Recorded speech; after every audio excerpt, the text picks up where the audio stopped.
So at this point, I'll highlight some of the impacts on society that are highlighted in the National Climate Assessment.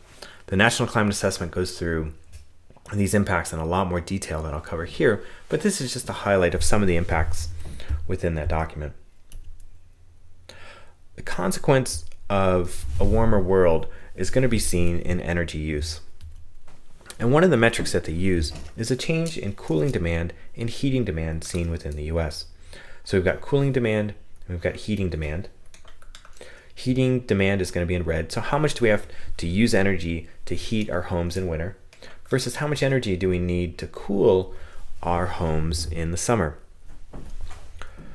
This is a percent difference from the average shown here. Average is going to be 0. And in the past, we needed a lot more energy, almost 10% more energy in the past to heat our homes in the winter than we did on average. And now we're looking at somewhere on the order of 10% less than average. So we're seeing big shifts, almost 20% changes in the amount of energy that we need to heat our homes. Our winters are becoming warmer. The period of cold it's less intense, and there's a shorter period of winter on a US basis. Let's take a look at cooling demand now. So in the past, if we look in the 70s, for example, we needed a lot less energy to cool our homes than we do today. And the demand for cooling is a lot higher today than it was before. And again, we're looking at somewhere on the order of 20 to 25% difference in the amount of energy we're using in the summer. Now, all that energy that's being used in the summer is a shift in our energy demand away from winter into summer. And so there's been changes in not only the total amount of energy that we're going to need for something like cooling and heating, but a shift from when we need that also. There's also big impacts on agriculture. One of the effects that we talked about was the changes in the growing season. So earlier planting dates are possible, for example, because springs are coming earlier, frosts are not as late. But another one that's pretty interesting is the need for chilling. Some plants need to have a cold period, and it has to be cold. The temperatures have to be at a certain level for a certain amount of days. And they talk about chilling hours. So how many hours are the temperatures below a certain level? And those chilling hours have to accumulate to a certain threshold for different species in order for them to actually break bud and set flower correctly. So grapes, for example, require a moderate amount of chilling, somewhere on the order of 90 hours of chilling temperatures. But then peaches are 225 hours, apples 400, and cherries you need over 1,000 cold hours in order for them to flower correctly. Within the Central Valley of California, this is 1950 and how many chilling hours you got. Central Valley was a good place to grow all of those different crops, things like cherries, because it got cold enough for long enough for them to flower. Here's 2000, and you can see already a pretty big reduction from 1200 to 1500 throughout a lot of the Great Central Valley to really most of that area only receiving between 750 to 1,000 hours.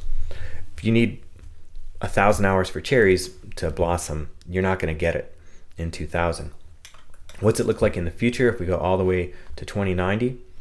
250 to 500, in some places less than 250 hours. So those things like apples, for example, that require chilling in moderate amounts, in many years you're not going to get enough chilling and you're not going to get any fruit set. So there's been differences that we've seen in the growing season. It's going to get hotter. We're going to see changes in precipitation, but we're also going to see reduced chilling because the winters are not as cold and they're not as long. And that's going to have different types of effects on sectors of agriculture. Another one is allergies. And what's also been observed is there's been changes in the length of some of the allergy seasons. So this will be the last example I give, but this is ragweed pollen season for different places across the US and showing a lengthening in average. This is latitude, so we're going to look from south and we're going to go north. And this is the change in ragweed season since 1995. So this is a relatively short period. We're talking somewhere on the order of 15 years and what the changes have been. It's gotten warmer over that time. Our growing season has lengthened, and consequently, the amount of time when pollen from ragweed and ragweed are ambrosia species, that as we go north, that growing season has lengthened and the pollen season has lengthened too. So somewhere like Texas, we're seeing the same amount, Oklahoma, the same amount.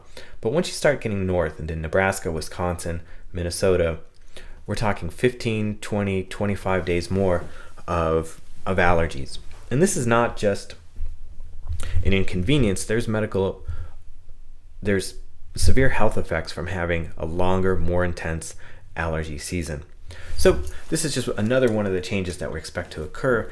It's an impact of climate change and something that we've kind of always thought of as being constant, but knowing now that it responds relatively sensitively to changes in climate. So in all, my recommendation is to read through the executive summary. This is the most important scientific document we have. It's one of the most relevant issues for the most number of people, and to at least take the time to read through that executive summary to understand what's been learned so far is really important. But also recognize that this is just a synthesis of climate. We know that climate is just one factor out of a number of different factors that are important for the functioning of ecosystems within the US. Now, that being said, the National Climate Assessment is one of the most important scientific documents that's produced within the US. It's a consensus document. It's a synthesis of a number of different studies. But realize as you read this that this is all based in part on ecosystem ecology. You'll recognize a lot of the factors that we talked about in this class as becoming relevant when we're starting to think about some of the most important issues. And hopefully, as you read this document, you'll understand better the basis of the findings because of what we've learned about ecosystem ecology and the relevance of ecosystem ecology for climate change in the US.